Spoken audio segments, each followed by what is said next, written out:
Hello everyone, welcome to study gram channel. Friends, पिछले video हमने भाषा विज्ञान के विषय पर चर्चा की थी। तो आज का जो हमारा टॉपिक है वो है हिंदी भाषा की उपभाषाएं एवं बोलियों को देखेंगे, जो सभी एग्जाम के लिए ये महत्वपूर्ण होगा। तो आइए देखते हैं हिंदी की उपभाषाएं एवं बोलियों को।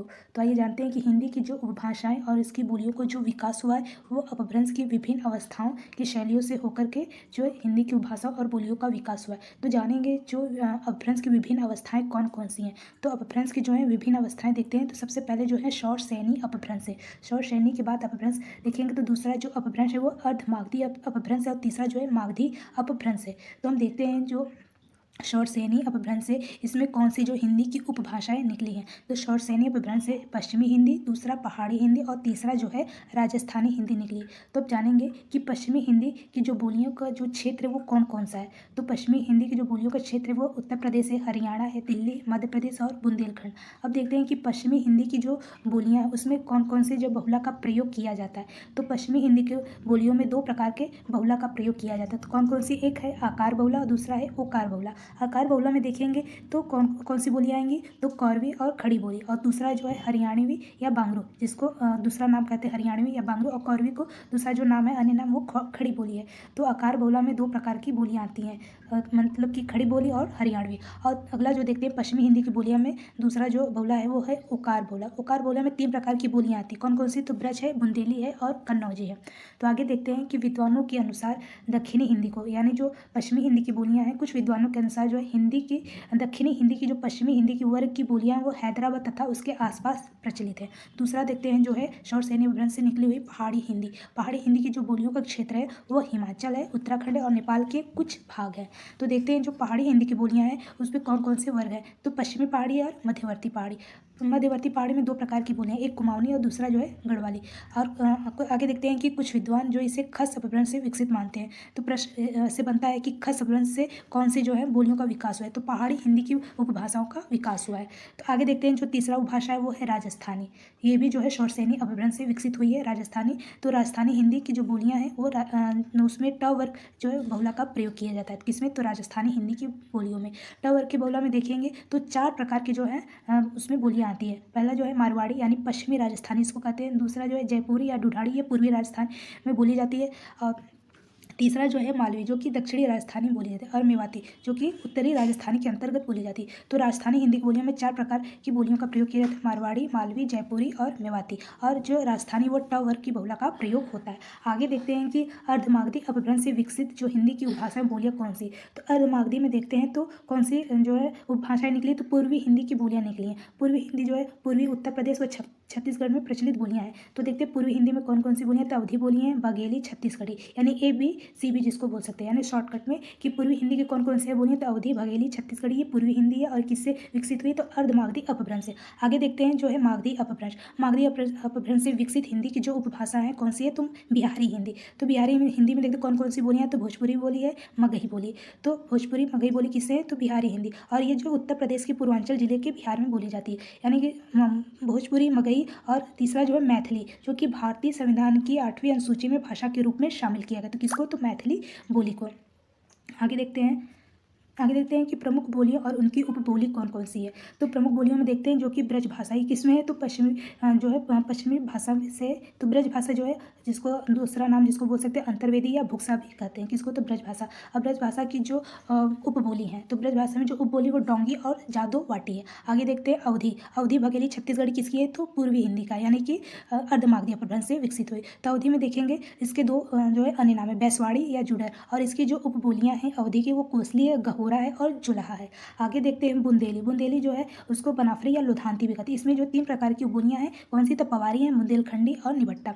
आगे देखते हैं कि डिंगल पिंगल। डिंगल पिंगल क्या है? तो डिंगल एक भाट भाषा होती है जो कि राजस्थानी है, और पिंगल भी एक राजस्थानी भाषा है। डिंगल भाट भाषा और पिंगल जो है नाग भाषा है। छत्तीसगढ़ी जो इसको खलटाई या लरिया भी जिसको कहते हैं। बघेली जो रिवाई क्षेत्र में बोली जाती है। और कौरवी को खड़ी बोली भी कहते हैं। तो इसका अन्य नाम पूछा जा सकता है कि डिंगल का अन्य नाम क्या है। तो भाट भाषा, पिंगल का नाग भाषा और छत्तीसगढ़ी का खलटाई या लरिया।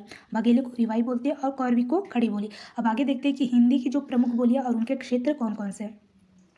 तो हिंदी की प्रमुख बोलियाँ उनका क्षेत्र देखते हैं। तो ब्रज बोली का देखते हैं कौन कौन से क्षेत्र कहाँ कहाँ बोले जाते हैं। तो ब्रज बोली जो है वो मथुरा, आगरा, अलीगढ़, बरेली, बदायूं, एटा, मैनपुरी, गुड़गांव, भरतपुर, करौली, तो इन क्षेत्रों में ब्रज बोलियों जो है बोली जाती हैं। आगे देखते हैं कौरवी खड़ी बोली। इनका जो क्षेत्र है वो मेरठ, दिल्ली, शामली, गौतम बुद्ध नगर, सहारनपुर, मुरादाबाद, बिजनौर, रामपुर, गाजियाबाद, मुजफ्फरनगर और हापुड़, यहाँ पे जो है कौरवी या खड़ी बोली का प्रयोग होता है। आगे देखते हैं कन्नौजी। कन्नौजी जो है बोलियाँ कहाँ कहाँ किन किन क्षेत्रों में बोली जाती है। तो कन्नौजी जो इटावा, फर्रुखाबाद, हरदोई, पीलीभीत और शाहजहाँपुर और कानपुर। आगे देखते हैं कि जो गढ़वाली है, गढ़वाली जो बोलियाँ वो कौन कौन से पहाड़ी क्षेत्र में बोली जाती है। तो गढ़वाली जो है वो टिहरी, गढ़वाल और उत्तरकाशी, चमोली में जो है गढ़वाली बोली जाती है। कुमाऊनी जो है ये नैनीताल, अल्मोड़ा और पिथौरागढ़ क्षेत्रों में जो है कुमाऊनी बोली का प्रयोग होता है। अब आगे देखते हैं कि जो मारवाड़ी पुरानी डिंगल मारवाड़ी जो बोली है उसको पुरानी मारवाड़ी या डिंगल भी कहते हैं। तो पुरानी मारवाड़ी डिंगल किसको कहते हैं। तो जो डिंगल बोली है उसको हम मारवाड़ी बोली भी कहते हैं। तो देखते हैं इसके क्षेत्र कौन कौन से हैं। जो डिंगल या मारवाड़ी है तो इसका जो क्षेत्र है वो अजमेर है, जोधपुर है, किशनगढ़ है, जैसलमेर है और बीकानेर है। आगे देखते हैं जो मालवी है। मालवी ये क्या है, राजस्थानी क्षेत्र में बोली जाती है। तो जो मालवी है वो देवास, उज्जैन और इंदौर, रतलाम और प्रतापगढ़ भी क्षेत्रों में बोली जाती है। तो कौन सा, मालवी। इंदौर जो है मध्य प्रदेश में, रतलाम मध्य प्रदेश में और प्रतापगढ़ राजस्थान में, उज्जैन मध्य प्रदेश में, देवास मध्य प्रदेश में। तो मालवी जो कि राजस्थानी में टवर की बहुला का प्रयोग किया जाता है, लेकिन मध्य प्रदेश और इस यहाँ पर उज्जैन इस तरह के मतलब क्षेत्रों में भी जो है मालवी जो बोली का प्रयोग होता है। आगे देखते हैं दक्षिणी हिंदी। दक्षिणी हिंदी का जो प्रयोग होता है वो बीजापुर, गोलकुंडा, हैदराबाद और अहमदनगर में दक्षिणी हिंदी का प्रयोग होता है। आगे देखते हैं अवधी। अवधी का जो अवधी बोली है उसका क्षेत्र कौन कौन से है। तो सुल्तानपुर है, प्रतापगढ़ है, अयोध्या, लखीमपुर खीरी, बहराइच, गोंडा और जौनपुर के कुछ भाग में भी अवधी बोली का प्रयोग होता है। बाराबंकी है, लखनऊ है, सीतापुर और उन्नाव, तो इन क्षेत्रों में अवधी बोली का प्रयोग होता है। आगे देखते हैं भोजपुरी। भोजपुरी बोली का जो क्षेत्र है वो भोजपुर है, शाहबाद है, पलामू है, छपरा है, चंपारण है, चंदौली, जौनपुर और आजमगढ़ है, बनारस है, बलिया है, गाजीपुर, देवरिया, गोरखपुर, ये सब भोजपुरी क्षेत्रों में बोली जाती है। आगे देखते हैं बघेली। बघेली जो है ये पूर्वी हिंदी की बोलियां हैं। तो जो बघेली बोली है वो मंडला, जबलपुर, रीवा और मिर्ज़ापुर के कुछ भाग में जो है बघेली बोली का प्रयोग किया जाता है। तो फ्रेंड्स आज हमने देखा जो हिंदी की उपभाषा कौन सी और जो अपभ्रंश है वो किससे विकसित हुई है और इनकी जो बोलियां हैं वो कौन सी और इसकी उपबोलियां कौन कौन सी है। तो आज हमने इस वीडियो में जाना और भी कुछ ऐसे जो है महत्वपूर्ण तथ्यों को, इंपॉर्टेंट की को लाएंगे। तो सबसे पहले देखते हैं कि जो प्रमुख बोलियाँ तथा उसके नामकरण करता, तो बोलियों के नामकरण करता कौन कौन से हैं। तो जो बोलियाँ हैं उसको नाम देने वाले कौन कौन से। तो आज सबसे पहले देखते हैं खड़ी बोली। खड़ी बोली का जो नामकरण करता है लल्लू लाल और सदल मिश्र है। तो लल्लू लाल सदल मिश्र ने खड़ी बोली का नामकरण किया है और ये जो खड़ी बोली है साहित्यिक नाम है। दूसरा देखते हैं कौरवी। कौरवी नाम किसने दिया, तो राहुल सांकृत्यायन ने। आगे देखते हैं ब्रज बोली। ब्रज बोली जो है वो ईश्वर दास यानी ईश्वर चंद्र गुप्त ने जो नामकरण किया है। राजस्थानी जो है यह गियरसन ने किया और डिंगल जो है बांकी दास ने किया है और बिहारी जो है यह भी जो है गियरसन ने नामकरण किया। आगे देखते हैं कि भोजपुरी। भोजपुरी का जो नामकरण करता है वो रेमंड है। आगे देखते हैं मैथिली। मैथिली का जो नामकरण करता है वो कौन है, तो कोल ब्रुक है। आगे देखते हैं हिंदी की बोलियां और उनके स्वरूप को। तो देखते हैं हिंदी की बोलियां और उनके कौन कौन से स्वरूप हैं। तो स्वरूप के अंतर्गत देखेंगे तो 3 प्रकार के स्वरूप आएंगे। तो ओकार बहुला, आकार बहुला और इकार बहुला। ओकार बहुला में देखेंगे तो कौन कौन सी बोलियां आती हैं, आज विस्तार से जानेंगे ओकार बहुला में। तो देखिए इसमें से जो ब्रज है, बुंदेली है, कन्नौजी, मारवाड़ी, कुमाऊनी, गढ़वाली और मालवी, ये इतनी सारी जो है ओकार बहुला में आती है। यानी ब्रज, बुंदेली, कन्नौजी, मारवाड़ी, कुमाऊनी, गढ़वाली और मालवी जो है ओकार बहुला में आती है। अब देखते हैं कि आकार बहुला में कौन सी 2 बोलियां आती हैं, तो कौरवी और दक्षिणी। कौरवी और दक्षिणी आकार में आती है और इकार बहुला में केवल एक बोली आती है, वो है भोजपुरी। आगे देखते हैं ब्रज भाषा की जो सामान्य विशेषताएं। ब्रज भाषा की क्या क्या विशेषताएं उसको देखते हैं। ये भी प्रश्न पूछा जा सकता है कि ब्रज भाषा की कौन सी विशेषताएं नहीं है, तो हम ये जानते रहेंगे कि कौन सी विशेषताएं, तो आसानी से जो है प्रश्नों को हल कर सकते हैं। तो देखते हैं ब्रज भाषा की जो सामान्य विशेषताएं कौन कौन सी, इसकी जो मुख्य विशेषताएं। तो शौर सैन्य अपभ्रंश से यह विकसित हुई है, कौन, तो ब्रज भाषा। आगे देखते हैं ये पश्चिमी हिंदी की बोली है ब्रज भाषा। आगे देखते हैं ओकार बहुला है ब्रज भाषा। आगे देखते हैं कि स्वर, हर्ष, दीर्घ और अति ह्रस्व होते हैं, किसमें, तो ब्रज भाषा में। आगे देखते हैं कि ड़ उच्चारण का प्रयोग इसमें न के रूप में किया जाता है। तो किसमें किया जाता है, तो ब्रज भाषा में जो ड़ का उच्चारण होता है वो प्राय न के रूप में किया जाता है। आगे देखते हैं ब्रज भाषा की विशेषताओं में, तो स श के स्थान पे जो है केवल स का वर्ण प्रयोग करते हैं, तो किसमें, तो ब्रज भाषा में। आगे देखते हैं कि ड़ का उच्चारण प्रयोग इसमें र के रूप में प्राय किया जाता है। आगे है कि ए ओ जो इसमें मूल स्वर होते हैं, किसमें, तो ए और औ इसमें मूल स्वर होते हैं, तो ब्रज भाषा में। आगे देखते हैं कि अविवृत ध्वनियाँ होती हैं, हैं तो किस में होती हैं, तो ब्रज भाषा में। आगे देखते हैं कौरवी यानी कि खड़ी बोली की क्या विशेषताएं हैं। तो कौरवी खड़ी बोली भी जो है ये सौर यानी अपभ्रंश से विकसित हुई है और यह भी जो है पश्चिमी हिंदी की बोलियां हैं, कौरवी या खड़ी बोली। आगे देखते हैं यह भी जो है आकार बहुला है और इसमें जो स्वर होते हैं वो ह्रस्व और दीर्घ होते हैं। आगे देखते हैं खड़ी बोली में ही कि इसमें अर्धविवृत ध्वनि स्वर होते हैं और इसमें कौरवी का जो नामकरण है वो राहुल संकृत्या ने किया है। और ये कैसी बोली है, तो एक ग्रामीण बोली है। कौन, तो कौरवी या खड़ी बोली ग्रामीण बोली है। आगे देखते हैं कि जो खड़ी बोली इसका साहित्यिक नाम दिया है, तो कौन कौन लोगों ने दिया, तो लल्लूलाल सदल में पिछले जो है हमने स्लाइड में देखा। आगे देखते हैं कि अवधि की क्या क्या विशेषता है। तो अवधि जो है यह अर्धमागधी अपभ्रंश से विकसित हुई है। तो कौन, तो जो अवधि है वो अर्धमागधी अपभ्रंश से निकली हुई है। यह पूर्वी हिंदी की बोलियां हैं और इसमें जो स्वर हैं वह अति ह्रस्व और ह्रस्व होता है और इसमें व्यंजनार्थ बोलियां होती है, किसमें, तो अवधि में। आगे देखते हैं कि अवधि की क्या विशेषता है। तो ड़ के स्थान पर न का उच्चारण इसमें भी होता है और श के स्थान पर स का भी प्रयोग इसमें होता है और ल के स्थान पर इसमें र का उच्चारण होता है अवधि में। आगे देखते हैं य का ज और व का उ या ब का उच्चारण होता है तो अवधि में।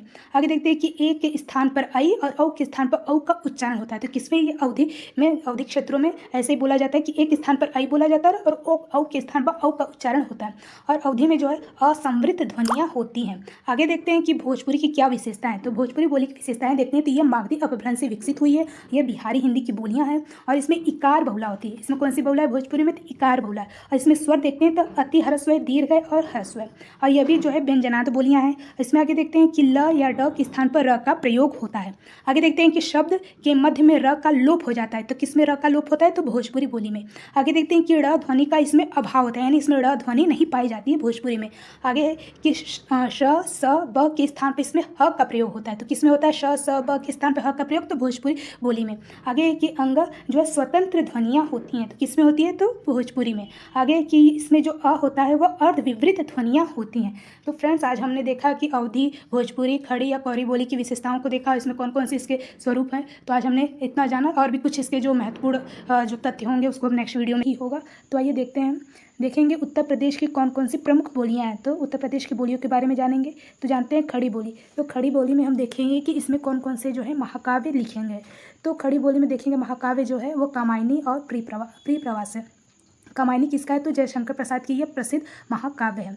और दूसरा जो है प्रथम जो महाकाव्य है वो कौन सा है, तो प्रियप्रवास है। खड़ी बोली का अगर पूछा जाए प्रथम जो महाकाव्य कौन सा है, तो प्रियप्रवास है। और प्रियप्रवास ये जो रचना है, कृति है, महाकाव्य किसका है, तो हरिओद जी का। और इनका जो पूरा नाम है तो अयोध्या सिंह उपाध्याय हरिओद इनका पूरा नाम है। अब आगे देखते हैं खड़ी बोली के जो इंपॉर्टेंट तथ्य हैं जो एग्जाम में पूछे जाते हैं। तो खड़ी बोली जो है अब्दुल हक खड़ी बोली को गवारू कहते हैं। तो गवारू किसने नाम दिया है, तो अब्दुल हक ने। आगे देखते हैं कि गिलक्राइस्ट ने जो है खड़ी का अर्थ क्या बताया, मानक बताया। आगे कि खड़ी बोली शब्द के प्रथम प्रयोगकर्ता कौन है, तो लल्लूलाल और सदल मिश्र हैं जो इनके प्रथम प्रयोगकर्ता हैं।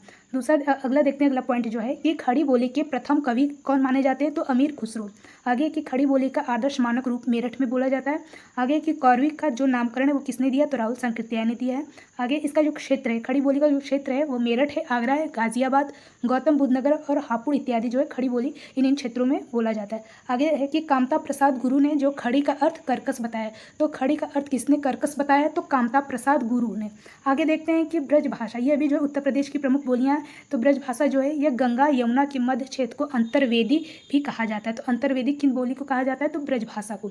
आगे की मध्य देसी, ग्वालियर, पिंगली, हिंदुई नाम भी इसी के हैं। तो ये सब नाम किसके हैं, तो ब्रज भाषा के। क्या क्या नाम है, तो मध्य देसी है, ग्वालियरी है और पिंगली, हिंदुई, ये सभी नाम जो है ब्रज भाषा के। इनका क्षेत्र देखते हैं तो मथुरा, अलीगढ़, आगरा, मैनपुरी, एटा, बदायूं, बरेली और पीलीभीत इत्यादि जो है इसका क्षेत्र है ब्रज भाषा का।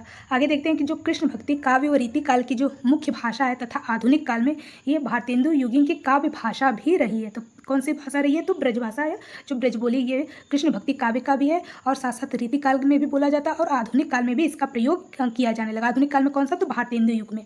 आगे देखते हैं कौन सा, तो बुंदेली जो है उत्तर प्रदेश की भी प्रमुख बोलियां हैं। तो बुंदेली के बारे में जानते हैं कि ईसुरी, जगनीक, ठाकुर, पजनेश, रसनिधि, श्रीपति तथा पद्माकर इसके जो प्रसिद्ध कवि हैं। तो बुंदेली जो भाषा वो बोली है इसके प्रसिद्ध कवि कौन कौन से, तो ये सब नाम जरूरी है जाना। तो कौन कौन से, तो ईसुरी है, जगनीक है, ठाकुर, पजनेश, रसनिधि, श्रीपति, पद्माकर, इन्होंने अपनी कृतियों में इन जो बोलियों का प्रयोग किया है बुंदेली बोली का। आगे की आल्हा यानी बुंदेली को बनाफरी शैली की उपबोलियों में प्रयोग किया जाता है। है, तो आला किसका है, तो बुंदेली का है, और ये बनाफरी शैली की उपबोलियाँ हैं। आगे देखते हैं, जो बुंदेली है लोक साहित्य की बोली है, तो लोक साहित्य की कौन सी बोली, तो बुंदेली है। इनका क्षेत्र देखते हैं बुंदेली का, तो झांसी है, जालौन है और हमीरपुर है, और ये ब्रज भाषा के निकट है। कौन सी बोली, तो बुंदेली जो है ब्रज भाषा के बिल्कुल निकट है। आगे देखते हैं उत्तर प्रदेश की जो बोलियाँ हैं वो कन्नौजी हैं। कन्नौजी देखते हैं, यह केवल लोक साहित्य की रचनाओं में ही मिलती है, तो लोक साहित्य की रचनाओं में कौन सी बोली मिलती है, तो कन्नौजी। इनका क्षेत्र है इटावा है, शाहजहाँपुर, फर्रुखाबाद, पीलीभीत और हरदोई इत्यादि जो है ये कन्नौजी के क्षेत्र हैं, और इसमें ब्रज भाषा से ये प्रभावित हुए। तो ब्रज भाषा से कौन सा बोली प्रभावित हुआ है, तो कन्नौजी। आगे देखते हैं अवधी। अवधी जो है ये भी उत्तर प्रदेश की प्रमुख बोलियां हैं। इनका क्षेत्र सबसे पहले देखते हैं तो लखनऊ है, अयोध्या है, प्रयागराज के कुछ भाग है जहाँ अवधी का प्रयोग किया जाता है, प्रतापगढ़, उन्नाव, रायबरेली, गोंडा, बस्ती, बहराइच, बाराबंकी, सुल्तानपुर, जौनपुर के भी कुछ भाग है जो अवधी का प्रयोग होता है, और मिर्जापुर के भी कुछ भागों में अवधी का प्रयोग होता है। अब इनके जो प्रमुख कवि हैं अवधी में जिन्होंने अपनी रचनाओं में इनका प्रयोग किया है अवधी बोली का, तो कौन कौन से जो है कवि हैं, तो तुलसीदास हैं, अग्रदास हैं, और जैसी जी हैं, मलिक मोहम्मद जैसी, कुतुबुन है, मंझन है, नूर मोहम्मद है, त्रिलोचन शास्त्री, ये सब इत्यादि जो अवधी भाषा का प्रयोग किए हैं। आगे देखते हैं कि फिजी देश में भी इन बोली का प्रयोग किया जाता है, तो किसका फिजी देश प्रयोग किया जाता है, तो अवधी का। अब इसके देखेंगे कौन से जो अवधी के महाकाव्य लिखे गए, तो रामचरितमानस जो है किसका है, तो तुलसीदास का, और एक पद्मावत है जो कि ठेठ अवधी में लिखा गया है। रामचरितमानस जो परिष्कृत अवधि में लिखा गया, और पद्मावत जो है ठेठ अवधि में लिखा है, इस बात को भी ध्यान रखना है। और ये पद्मावत किसका है, तो मलिक मोहम्मद जैसी का, और रामचरितमानस तो गोस्वामी तुलसीदास का। तो फ्रेंड्स अभी के लिए इतना ही, और भी कुछ ऐसे इंपॉर्टेंट तथ्यों को